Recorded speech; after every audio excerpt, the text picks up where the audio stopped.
If Nolan had you at hello for you as an actor, what was it like for you as a director watching him? A privilege. Another director I admire enormously, Danny Boyle, once said to me that one thing he envied about my position was that I was able to watch other directors direct, which he can't get to do. And in this case, because in that case I could see him and work with Danny a couple of times, and to watch Chris Nolan in action was a privilege. But also to have met him, that initial contact, to feel the passion behind it. He's such an interesting figure for his parallel capacity, and I think both things are meeting in his work. There's always been a sort of, at least to this outside observer, tremendous intellect, amazing sort of mathematical scientific brain, and with this project it felt as though it was coming to a sort of, to the other frontal lobe, as it were, and all this sort of passion and sort of wildness and pure feeling were being expressed. Something, to get back to the initial conversation when we were talking about Shakespeare, he was talking in his own life about with his children getting older, the value of life, the fragility of life was the value of time was really key to him, and he saw Dunkirk as a way in which that was all wrapped up. Time was so precious, both to get them off the beaches and in those young lives to be saved, and so to see him work that out against our own, very trivial by contrast set of challenging circumstances, big movie group, thousands of extras, the beach, the weather, everything changes, real ship traffic going on, to see him do all that with that laser clarity and vision, and basically this marriage of head and heart, which seemed to represent where he was going with this film, was really very, very impressive. And most impressive was that he seemed to have time for everyone.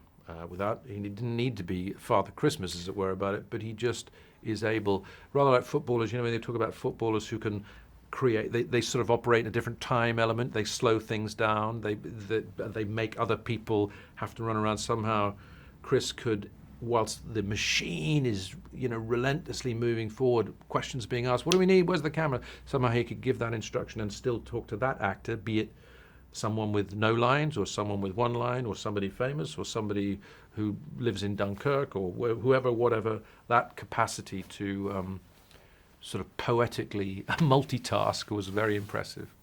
It struck me watching it. I was thinking back to, you and Henry V, and there is something very British, and as Chris is on record as wanting to make this British story.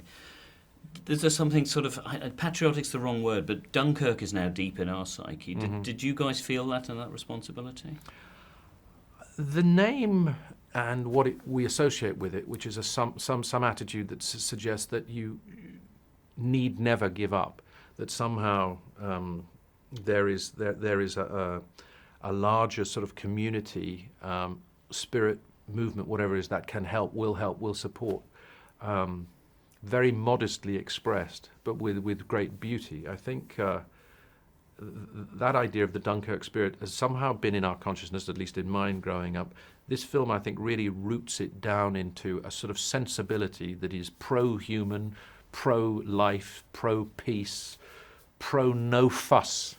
It's for a spectacular sort of all kind of effects blazing movie about something incredibly powerful, it is a very modest film.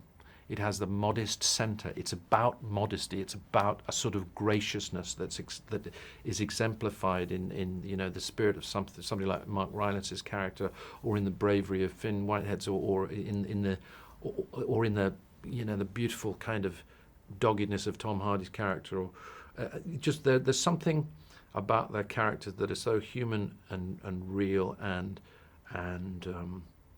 unshowy, that is at least an image of a certain kind of Britishness and Dunkirkness that I think is particular to a story like this and a picture like this. And for me, it's a quite extraordinary combination of a spectacle about something in the centre which is very quiet and still. Yeah. And that's for us, of course, in the UK. Do you think that will have a voice to speak to the rest of the world?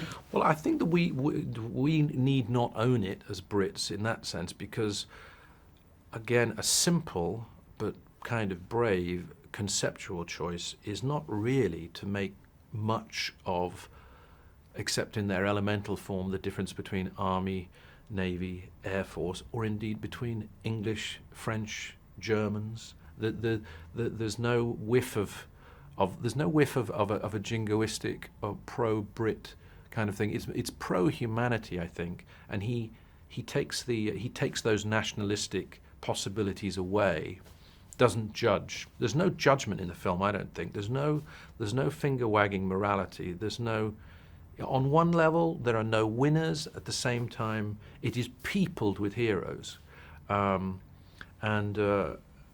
I think that's universal. It puts a group of men, in this case, into a terrifying situation and invites, through this visceral treatment, the audience to go, this is what it's like. So you don't need to know where they're from. Nobody seems to have a surname or a backstory or anything. You don't need to. It's only about being in this situation now and your humanity now. So anybody can connect with that. They don't have to have the badge of a nation in the forefront of their minds.